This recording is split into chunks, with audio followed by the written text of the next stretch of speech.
Pinoy Bato!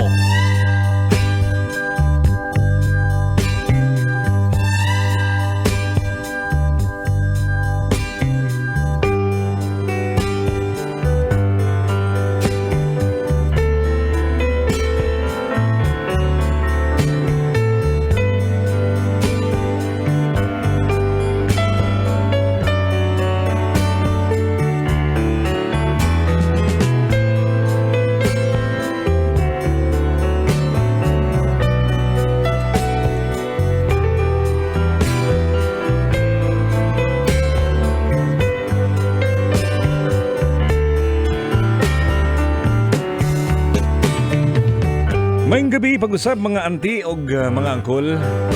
Tugutin na sabgun ninyo na mga ina sa tagkatahuran. No? Magandang gabi po sa lahat ng mga nakatutoy po sa atin.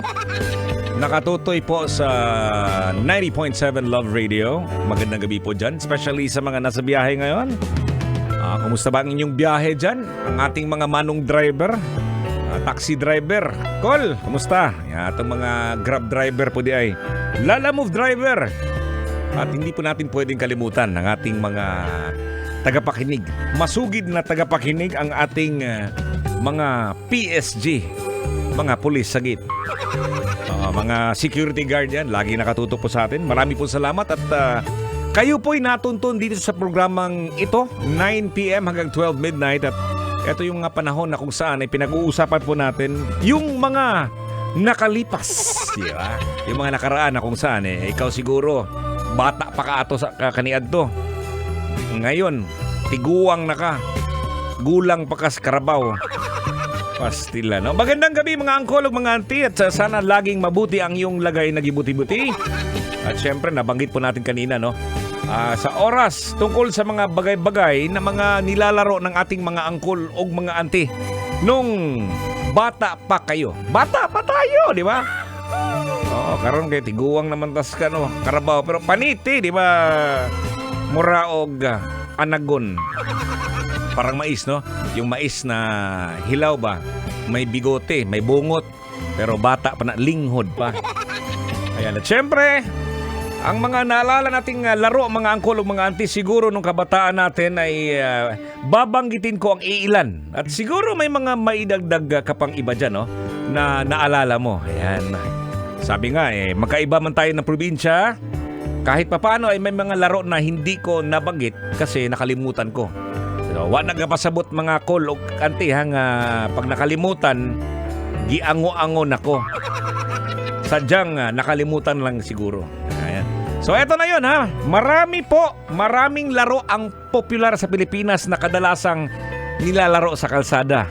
Pag nasa kalsada, ibig sabihin niya, usually yan after class, pag summer vacation, o kaya naman maganda yung panahon. Di ba mga kabisyo? Ayan yung nilalaro po natin sa labas. Pero pag naulan naman, may mga laro din na nasa loob po ng bahay. Oo, sulungon kasi imong kalaro.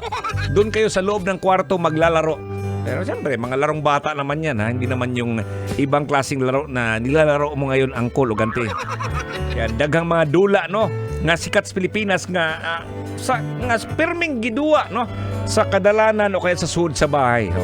Ang mga larong ito ay bahagi ng ating kultura at tradisyon ng Pilipinas at patuloy pa rin na nilalaro ba ng mga kabataan sa iba't ibang panig ng bansa.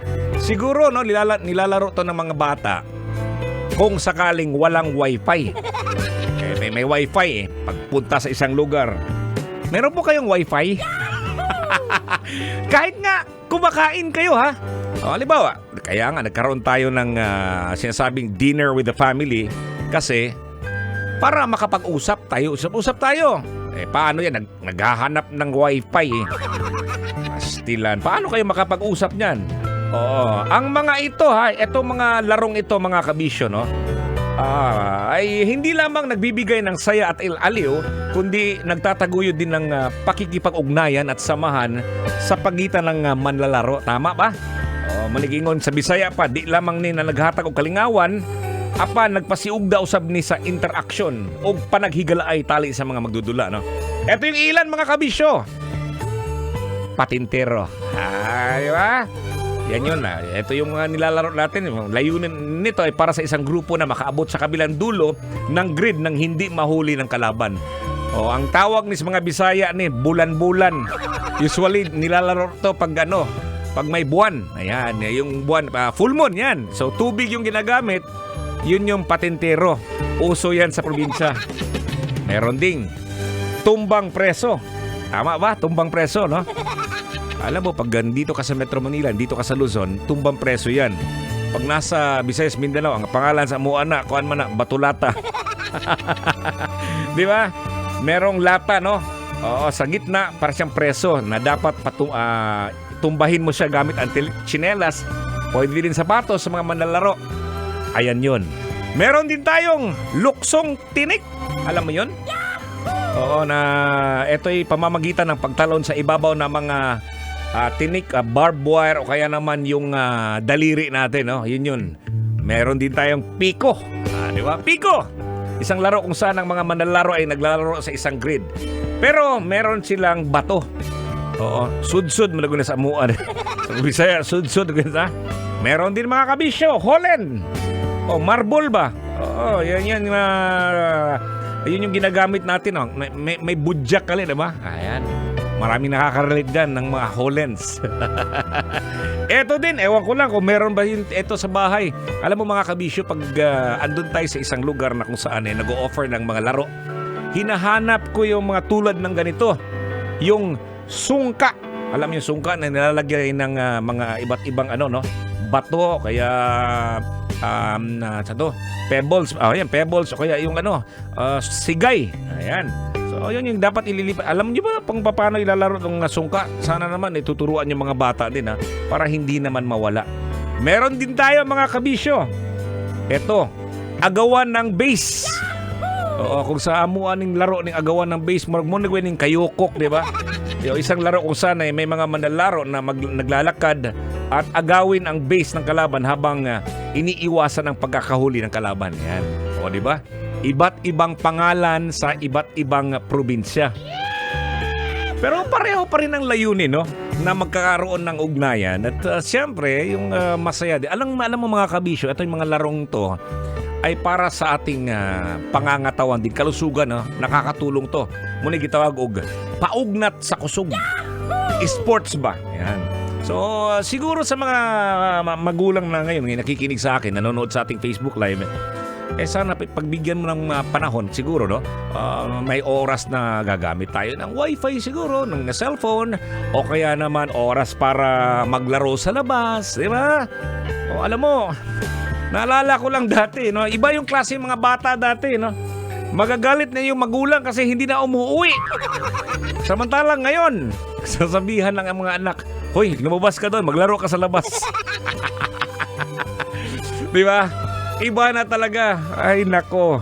Alam ko marami pong kayo mga experiences na kung saan hinanap na kayo ng inyong mga magulang kasi ang aga mong gumising para makipaglaro sa kapitbahay, umabot na ng tanghali, hapon na, dumilim na, gabi na, hindi ka pa nauwi. Oo, yun, lalabas na yung magulang mo, yung nanay mo, may dalang stick, no? May dalang silhig, may dalang lipak, may dalang kung ano na yan, tas papaluin ka. Oo, kung wala siyang pamalo, eto lang kamay, daliri. Lusion, yan mong kigol. Or, eto yung tingkoy, no? Yung ginggingon ka dito sa may, anong pangalan itong basta sa tingkoy, sa buhok mo, sa gilid ng gilid ng tenga. Yan. Ganon yun mga kabisyo na hindi naranasan siguro ng mga bata ngayon, di ba? Ay nako. Pero pag-usapan po natin yan mga kabisyo, tuloy-tuloy pa tayo dito sa ating FB Live sa Love Radio Manila page, ang aking fan page, Totoy Bato Official. At syempre, tuloy-tuloy muna ang tugtugan sa radyo sa 90.7 Love Radio. We only have 35 days bago ang Pasko. Ang bilis mga kabisyo, no? Pero para ma-feel natin na malapit na ang Kapaskuhan, siyempre maganda yung marinig natin ang isang Christmas song mula kay Gary Valenciano. Para sa iyo to, Sinta Ko. Pasko na, Sinta Ko. Dinilang sa 90.7 Love Radio ng gabi, kini si Totoy Bato.